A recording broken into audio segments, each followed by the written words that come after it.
What is going on, everyone? Welcome to the Part-Time Nerd Podcast with your pals Alan and Rapid Dave. I'm Alan. I'm RD. What up, man?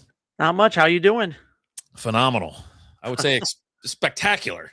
I mean, we saved a good one for last today, right? Yeah. We're talking about the 1991 movie Ski School, coming in at 89 minutes. Um, here's what I'll say about this. It's not like a masterpiece as far as movies are concerned, Huh. but it's a blast. It's fun. It's fun. funny. But yeah, before we get into it, what you got?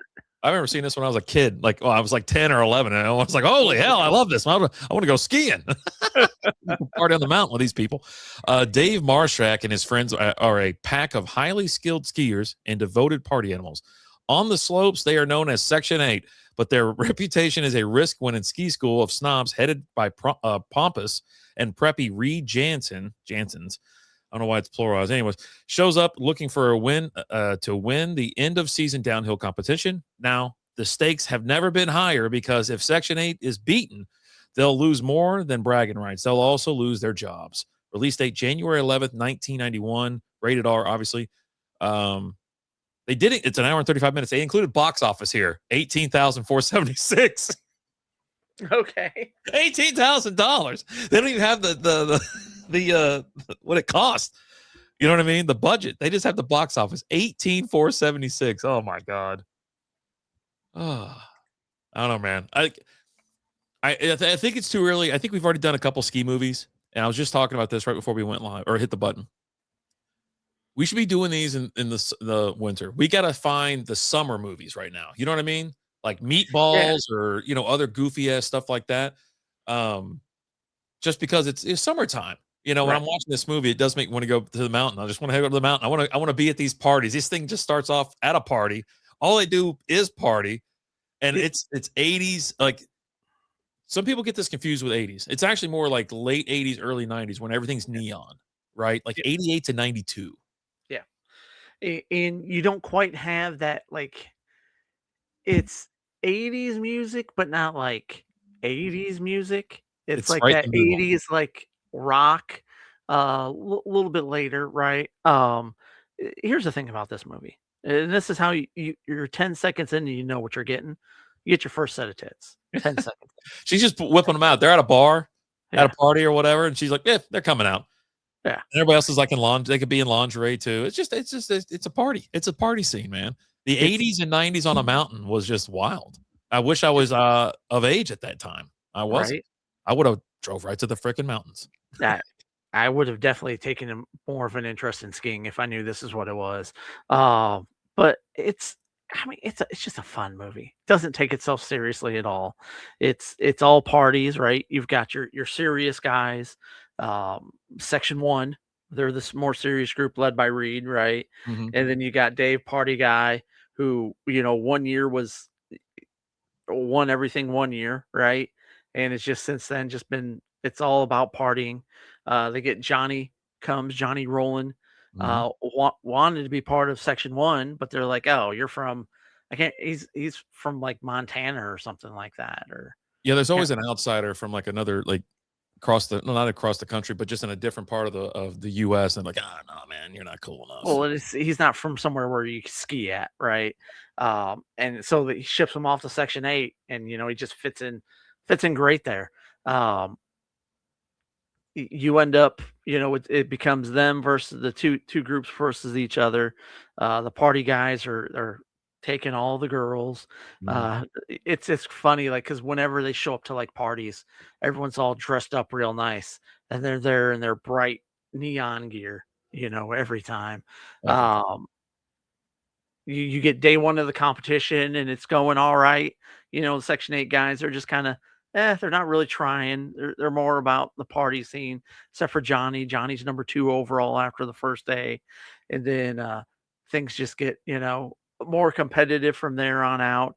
You get that whole cheating day where like Section 1's cheating the entire time.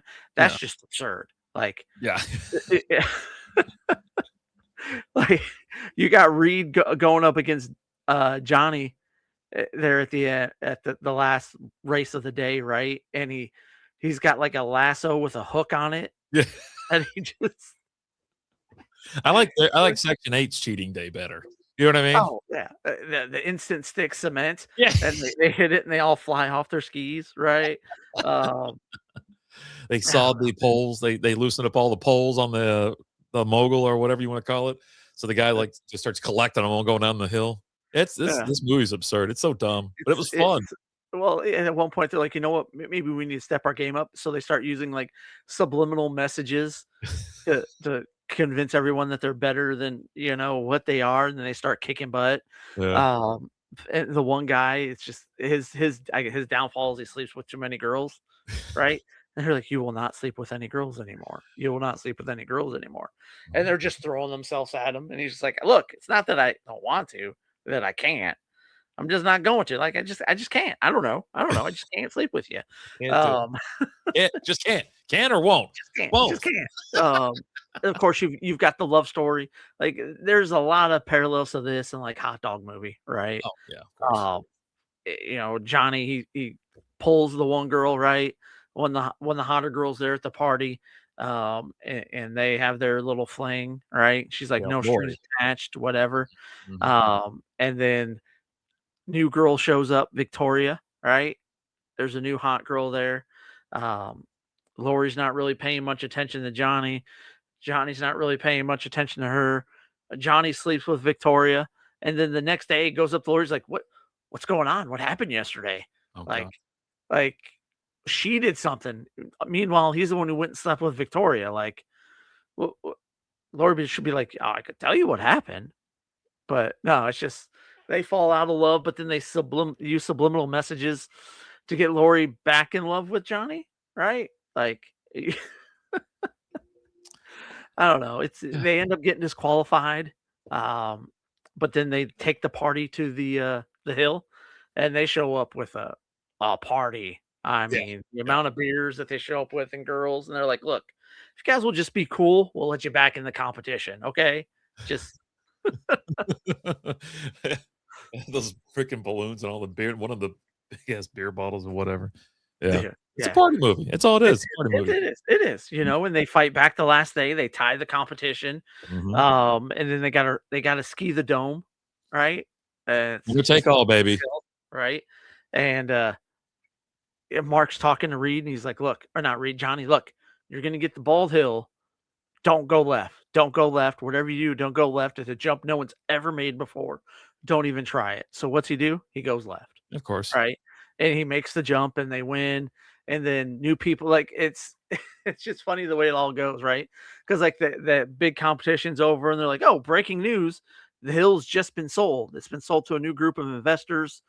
And they're like, "Oh, you guys are in for it now. Radical changes." Well, it was Victoria's group that bought it, and it's now Party Mountain.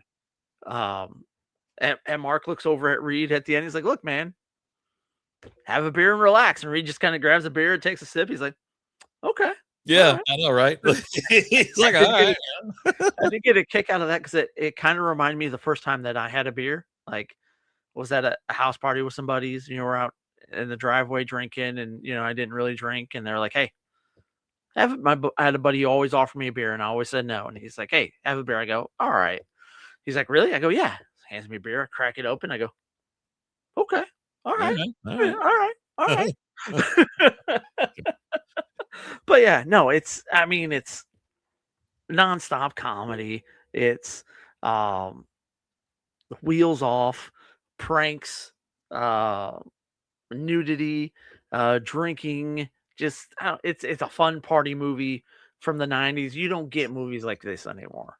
My Like, favorite line was when I think he was one of the guys one of those uppity fellas that come in to check on him or something like that, and he goes, "Oh, you guys are partying here? Here, beer me." And someone flings a beer at him. He's like, "What?" Like he wasn't expecting, "Hey, buddy, don't be calling for the shot. Don't call for the rock if you're not ready for the shot." You know what I'm saying? right? Jesus. Calling for the ball. Better keep your head on a swivel if you call for it, because you don't know where it's coming from. I know, right? Did it come out left field? I loved it. Loved it. So IMDb 4.9 out of 10, Rotten Tomatoes 59%, which is crazy. I don't know where they get I can't keep track of Rotten Tomatoes at all. I feel it's probably should be a 5. You know what I mean? It's just right in the middle. It's a Yeah, fun little it's a party five, movie. six, Yeah. right? But it's a six pack and a and a pizza. That's Yeah. what this is, you know? This is you and your buddies are chilling at home, and you're, "Hey, let's watch a movie." You throw this on, right? You guys have some beer, some pizza, and you just enjoy yourselves. You Let know, loose from reality. when I saw Dave Marshak or whatever, I'll admit I immediately thought of Summer School because that's where I know him from, right?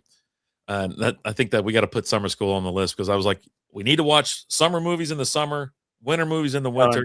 We'll start kind of getting things. We're gonna right the ship. It's right to ship. it's, it's almost July. Let's right the ship a little bit. Let's start getting back. He to me, he almost looked like at first glance when I first saw him, because it was just kinda like when you first see him, it's just kinda like the camera kinda pans past him real quick, Mhm. and he looked like, Dave. from Sopranos, Oh, Chris? Christopher Moltisanti. Yeah. He looks like him. I was like, "Is that?" And then you see him again, you're like, "No, it's not." But, like, just that because it's the big eyebrows, right? Yeah. Those big black eyebrows. But, yeah, just at a glance, I was like, "Oh, is that?" And then you go back to him, I was like, "No, it's not him. Okay. Alright." Michael Imperioli. Yeah. Yes. That is. God. Uh, Ski School is exactly what you expect from an early 90s raunchy comedy. Dumb, goofy, and loaded with over the top humor.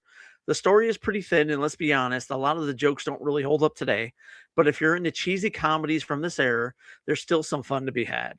It's got the wild party movie energy and never takes itself seriously. Definitely not a great movie, but it can be a fun, nostalgic watch if you know what you're getting into. There you go. Boom. Bam, Yeah. bam, bam, Yeah, bam. it's just a fun movie. It's just a fun, again, comedies like this aren't made anymore. Nah. They can't make them like this anymore, you know? It's a thumbs It's up, and I'll watch again. How about that? yeah, oh yeah, for sure. For Yeah. sure.